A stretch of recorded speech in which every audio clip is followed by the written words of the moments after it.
Beach FM, locals talking to locals. Beach FM, wonderful to welcome back to the radio the chair of the Otaki Community Board, Chris Papps. A very good morning to you. Good morning, John, and good morning, listeners. I believe that you were on serving duty at the golf club yesterday. Yes, we had 68 vets out on a beautiful sunny Otaki day, and I was doing hamburger and chips for their lunch, and it's great. It's great seeing so many people out on our beautiful course, and it's getting quite a reputation for having very fast greens, and it's a very important facility for Otaki as well. It draws people here. We get people from all over the place, from Auckland and and just locally, Manawatu and that. They're all coming just on the weekends to play because they know they can get onto our course, and it's getting a reputation for being a very, very good course to play on. Excellent. What's the significance of the fast greens, Christine? Does that mean that the ball rolls quickly? Oh, does it ever? I mean, even all our own players are saying, oh my gosh, the greens are so fast. They're so slick, and that's the sign of a very good greenkeeper who's maintaining the course very, very well. And, you've really got to, play what you're doing to play on these fast greens. And unfortunately, I'm not that good. If I get one in first shot, it's more of, by good luck than good management most of the time.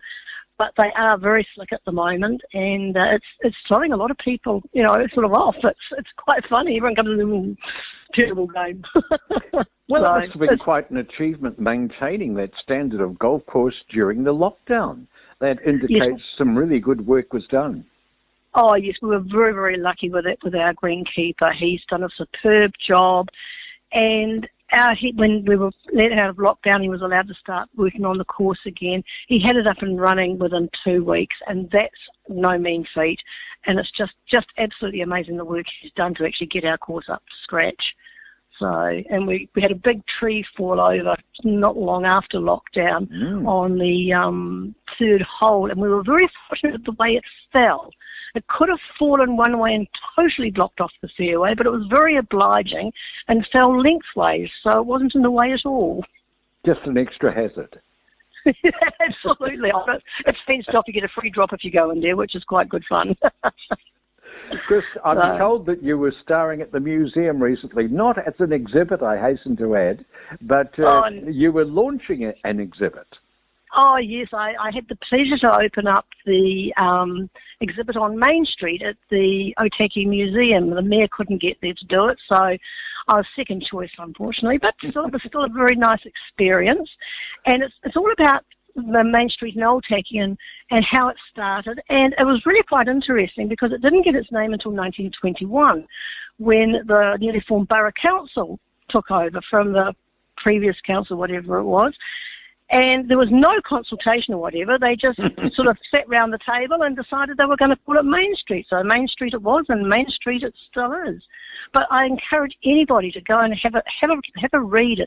It's quite fascinating. The hairdresser, the hairdresser that was there originally, she's donated a whole lot of old hair curler things and what they did to your hair back then. My goodness gracious me, you probably wouldn't want it done today.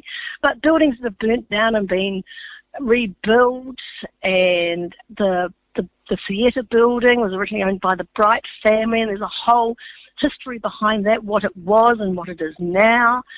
The Four Square store, how that was the first sort of self-serve market there. It is very, very interesting reading. I was absolutely fascinated. I'm going to go back and actually walk around properly and have a really good read of it all because it is jolly interesting in the history of Otaki. Indeed. I imagine that Main Street must have been just a bustle of activity at one stage. Yes, well, here we go. Here's a couple of facts I've got. In 1922-27, the sewage system was started, and in 1924, electric lights were installed. Wow. So, that's quite some time ago for, say our kids today, just flick a switch. But back then, they would have been gas lamps or candles. I don't know what they would have been, but they certainly weren't electric. And there's a little competition for the kids to go into too. They have to walk around the museum and note down, answer some questions, and they they can win a prize. So I think it's a voucher to spend at one of the shops or something. But no, so that's quite good for the school children to go and actually have a look and learn a bit of the history of the place where they live in. And I imagine you've got some photographs of Main Street over the years as part of that exhibition, have you? Oh, yes, there's some old photos, and they're fascinating as well. And you look down the main street, and I was actually talking to Barry Mansell, and here's a very interesting fact. We complain about our bus service, but he said back then, because he lives up the gorge, the bus actually on a Saturday went all the way up the gorge, did all the route all the way around and down, took them to the movies, they watched a movie, and then the bus took everybody home again, all at Otaki. So they actually had a better bus service then than we've got now. Doesn't surprise me. It could hardly be worse, could it? That's another story, though. Chris, were there more shops at one stage in Main Street, Otaki, than there are now? Oh, yes. It's actually quite sad the way some of them have actually closed. And there's a few empty shop windows at the moment. But we're hoping with the expressway that maybe a few more businesses will start up. And we're already noticing with the Otaki Yard, the increase in business on a Saturday with the local shops. I've spoken to a few shop owners, and they've said on those days that their takings are up, the people coming through the door, there's a lot more of them. So we need to encourage things like that up here, and hopefully, as I say, Otaki could become a booming little town. Not too booming because it's our secret little paradise. That's right, no doubt about that. But that market really has gone off well. You've got to congratulate the principals there. And moving into night markets, working with trains as well, there's real innovation, isn't there?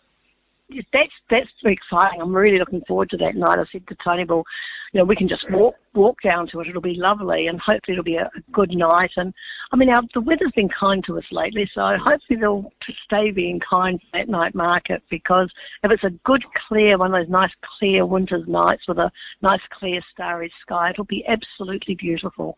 Great stuff. Well, you sound pretty enthusiastic. Is all good in the hood? All's good, yeah. All's good in Otaki. As I say, Otaki's just the best place to be. Great. It was wonderful to catch up with you once again, Chris. Thank you so much for your time here on Beach FM. Thank you, John. 106.3 Beach FM.